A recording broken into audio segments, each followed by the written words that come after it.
Welcome to the second episode of Dialogika. I'm Stephanie. And I'm Swedian, and we, armed with the flimsy but earnest logic of 20-something millennials, Talk about the latest in politics, society, and feminism in Indonesia and the world. This week we're going to be talking about the KPI censorship issues, as well as ideas of toxic masculinity and the patriarchy. The patriarchy. As well as how the idea of feminism is beneficial for men and women, and it's not a Western construct, but very much a movement and something for Indonesian women in all places and all times. Using examples from history. No animal creatures this time.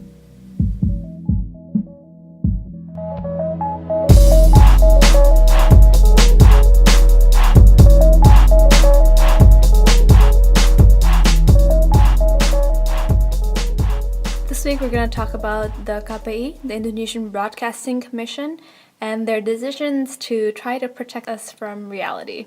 So the KPI has only existed since 2002, and it is an independent body within the Indonesian government. So it's actually supported by our tax money.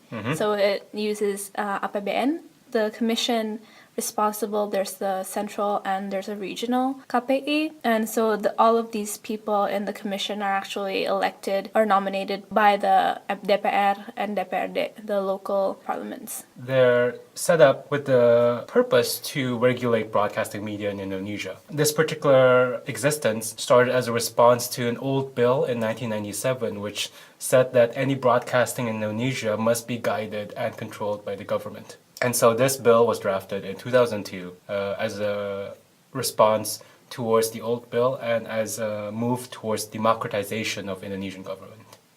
The chairman of the KPI, Judari Ksawan, signed and put in effect a regulation prohibiting Indonesian TV programs from depicting transvestites or effeminate men. Specifically, there are 7 categories of things that they said is not allowed. One is men wearing feminine fashion, men wearing feminine makeup, feminine body language exhibited by men, including but not limited to walking style, sitting style, hand gestures, and other behaviors.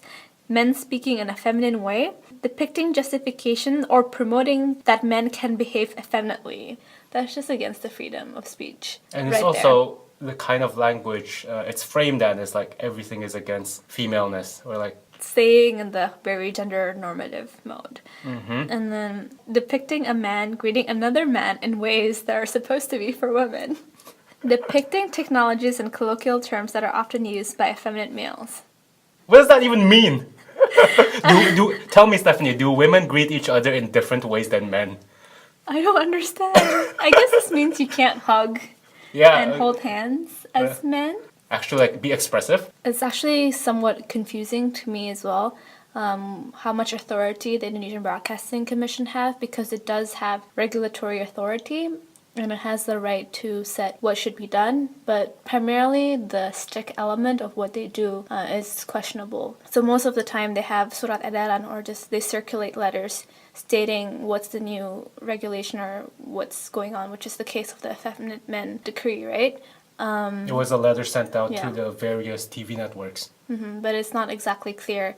Or what if a broadcasting channel doesn't comply, what authority they have besides circulating more letters. But it has caused several cancellations of shows in the past. And this came shortly after another controversy, which happened during the Miss Indonesia pageant, where part of the TV coverage of that particular event blurred out cleavages, the cleavages of the female contestants who are wearing batik, beautiful batiks. To the point where it's almost ridiculous the amount of censoring, because it's basically like you see their heads and then just a complete blur of their bodies. And then legs. And it's like not even well done blurring. I feel like it was tasteful. It's like blurring. Indiscriminate blurring, it's where like, just like everything cannot be seen. You're a female, everything is blurred. Exactly, it's like, wow. Anyway, pulling it back. It back. Wow, we're so sassy today. This episode merits it. From the KPI themselves, they like to use language that is perhaps more threatening than it really is, because it's not clear how much power they actually have. But they love to use language that's like, we're going to threaten to close down, or we're going to give you sanctions, or we're going to give you this and this and this. Coercive. Yeah, very intimidating. Posturing. Like a lot of posturing. A lot of posturing and very intimidating. Obviously, if like an independent watchdog is always pressuring you, you won't continue that broadcast. It's just too potentially dangerous for a TV channel. And I think also some channels have, had to come out with public statements of apologies for the things they've done on their channels because of this response from KPI. Back in 2012, famed transvestite actor Tessie Sri Mulat was forced to give up his act and main source of income after have violated what the KPI seemed to be socially and culturally unacceptable for broadcast. I think what is also interesting, it connects with our previous episode about LGBT issues and this idea of controlling how people act and feel. The ban on effeminate behavior came very shortly, not long after the LGBT controversy, almost as if it's the direct empowerment by all of this backlash, right? And so this is very real, tangible ways the KPI has interfered with people's livelihoods, right? It may be incredulous to us, but I mean, we're always discussing here about real, tangible life effects for people, and that's concerning to us, and it should be for other people.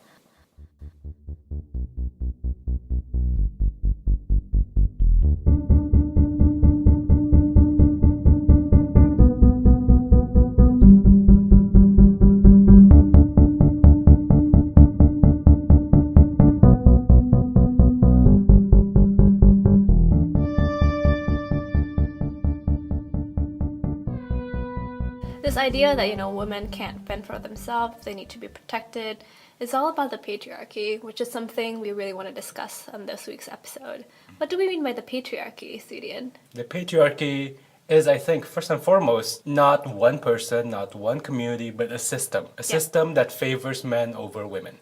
When we're talking about patriarchy, it's not really about men hating or anti-men. It's recognizing a system that's inherently unequal. The term is used to describe a society we live in today, characterized by current and historic unequal power relations between men and women, whereby women are systematically disadvantaged and oppressed. This definition is from the London Feminist Network.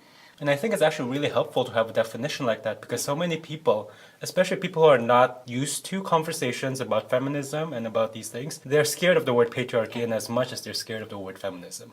So I think that the heart of the patriarchal system is this idea of inherent inequality, and it's not something that, there's a big power that's oppressing women everywhere. There's no one thing that oppresses women, but there's this idea that there's this system in which the overall feeling is that women have a lot of disadvantages to men in all varieties and aspects of lives.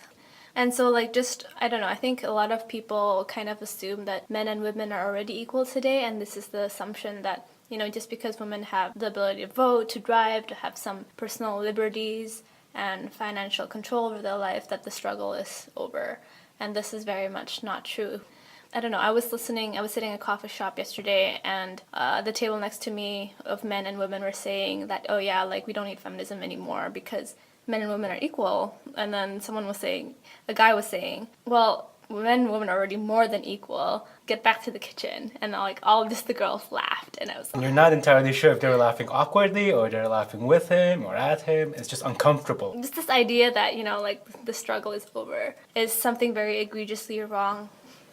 The struggle is certainly not over. I think for a lot of women, before they were even born, the struggle has started, right? This idea of sex-selective abortion. Yeah, so just one example of violence against women in a very massive scale is what's called sex-selective abortion. So the idea of violence against women as being very prevalent and real, I think can be exemplified in the fact that there's 126 million women missing in the world today. The first time this concept was originated was by Amartya Sen, a Nobel Prize-winning economist, who in the 1990s said that there were 90 million women missing in the world today due to sex-selective abortions. The idea that there's missing women is because there is a shortfall in the number of women in the world relative to the number of that would be expected if there were no sex-selective abortion and female infanticide, and if the newborn of both sexes received the similar levels of healthcare and nutrition. So the idea of that people think that women children are especially less valued in different societies causes people to abort their female babies or kill their babies at an early stage, abandon their female babies, or just don't give it enough healthcare and nutrition that they would to male babies. Even for those who have managed to survive that early childhood violence, right? That form of violence, they still have to face a lifetime of violence as women. And gender disparity just in general. Because of this gender imbalance, it's more likely that men would commit violent crime. Like for every how many women, it means an increase in percentage for men on women violence. It's almost the cycle of violence started by this preemptive act of violence, right? Yeah. From the very beginning, you're not even going to include women into the conversation. And it's also, I think, because of this gender disparity, men are acting out in potentially violent ways, or they're like finding different avenues. I think it's also part of this conversation around toxic masculinity. What is toxic masculinity, Sue? I mean, I'm sure you'll find many definitions of it, but for me, I think it's this idea. There's a prescribed notion of masculinity that is aggressive, that is dominant, that is superior and concerned with power over other people. Especially women, but also towards other men as well. This notion that applies to all men and is what defines being masculine or being a man. It's toxic because you are so obsessed with how men should be dominant, should be more powerful. It makes men feel like they have to control everything in their lives. And it also like kind of makes a script that you're not a real man unless you do these things. And somehow I think it's really sad, you know, as a woman to hear that, because I think it's really tiring for men as well, right? I mean, you know, at the heart of toxic masculinity is one idea, one interpretation of what it means to be a man. Yeah. And if you've met other men, there's not one idea of being a guy, of being a man. And to discredit all the other forms, you're discrediting their experiences. Yeah, and I think it's super powerful when I meet guys and they don't feel as if they need to prove something, you know. Men who are really confident and comfortable with themselves aren't really getting high out of this toxic masculinity. Right? Like, they're really comfortable with who they are, with their achievements, with their value and worth as a human being, outside of their ability to control other people. Yeah, it's a confidence that's distinct from any idea of competition. Yeah. Because the concept of competition is so inherently part of toxic masculinity.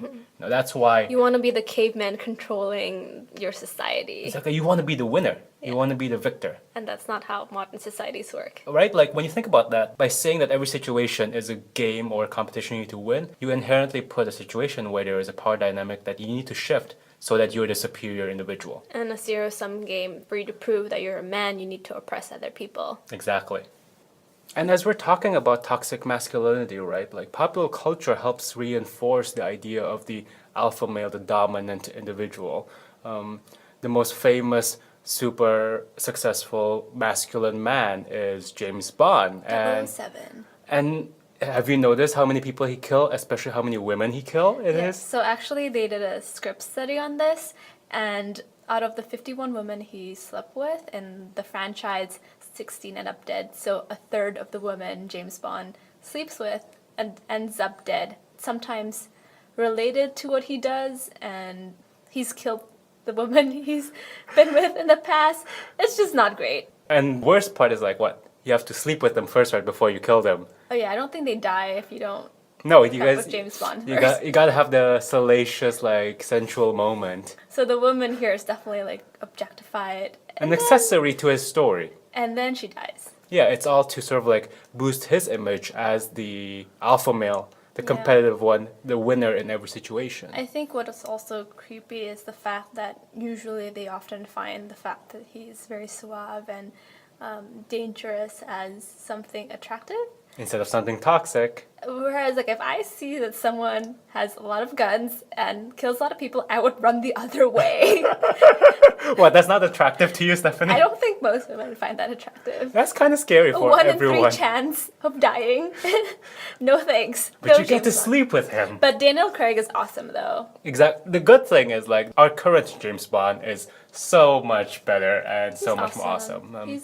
He recognizes the misogyny of his character. Yeah, he said in an interview, "Hopefully my Bond is not as sexist and misogynistic as earlier incarnations. The world has changed. I am certainly not that person." There was an interview of what book James Bond should read, and he said, "Chimamanda Ngozi Adichie's We Should All Be Feminist." Daniel Craig. And we wholeheartedly endorse that book too. It's a great book. It's a great book. And there's a TED Talk on that as well, so if you want to YouTube that, that's doable.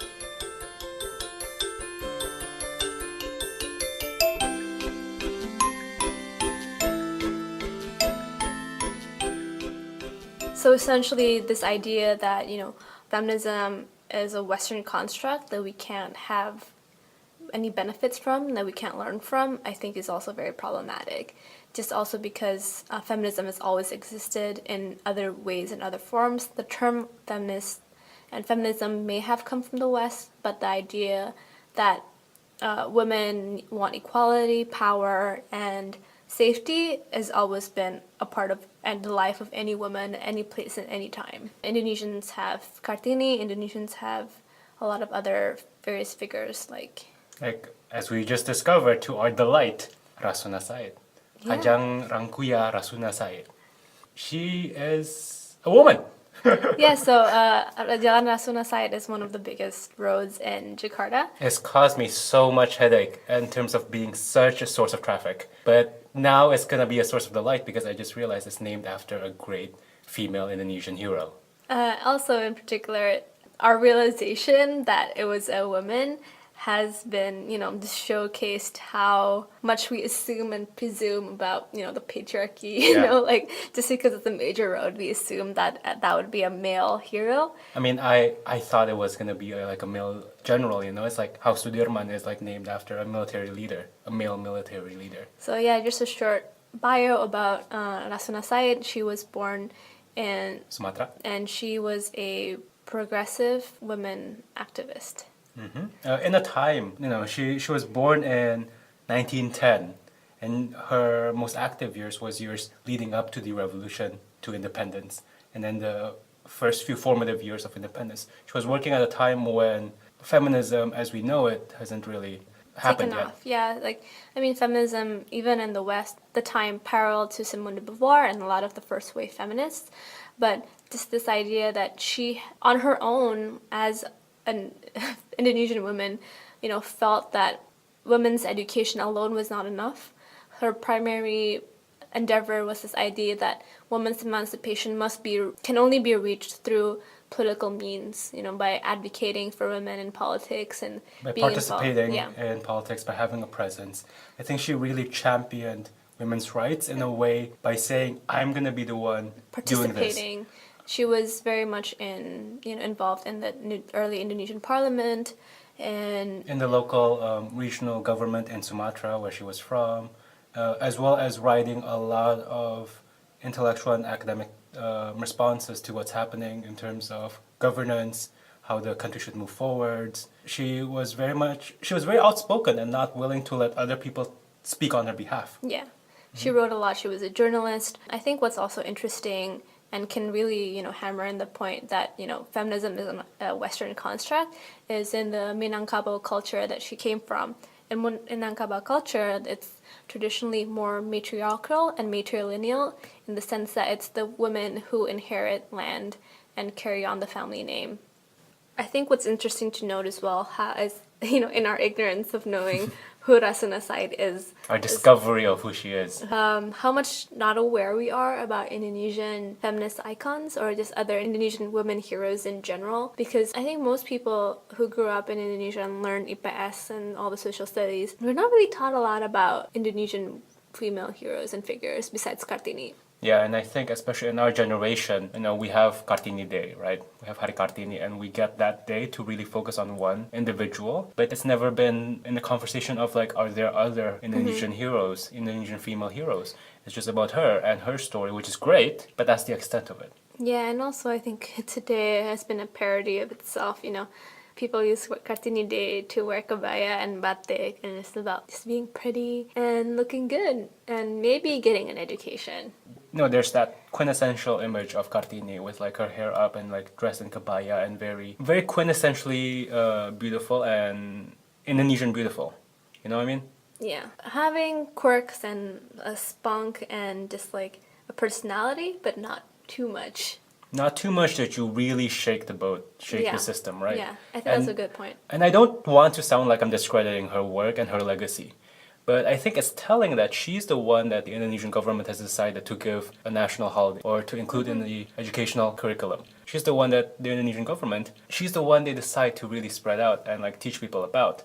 But other heroes, not just Rasuna Said, but people like Trinidadian Martha Mutia. Christina Tiahahu and a lot of other women fighters don't nearly have as much spotlight. And these are people Who who incredibly literally gave up their lives on the battlefields. yeah, they're incredibly crucial to our concept and the And existence of this country of ours. Yeah, so like Chudnadin, Martha Christina Tiahahu are just women who were in the front lines against the Dutch and died or were imprisoned during this time.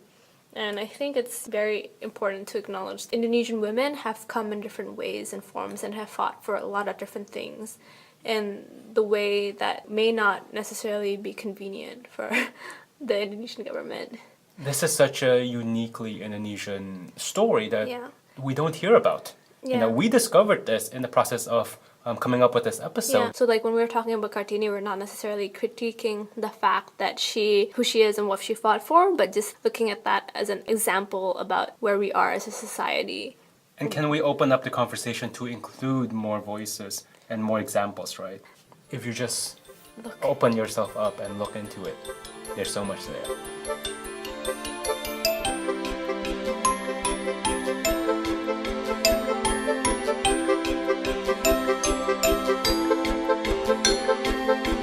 So that's our episode. Thank you very much For listening. Yay!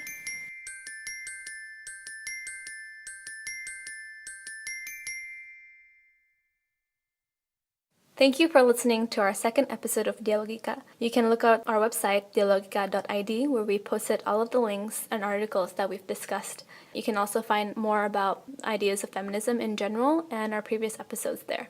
Music credits for this episode to Jazzar, Ryan Little, and Broke for Free. And I really want to emphasize the fact that we've researched this a lot and substantiate our claims. So if you look at our website, you can find out more in detail as well all of the stuff we couldn't include in this week's episode. There was a lot of stuff. But yeah, looking forward to the next episode. Thanks for listening.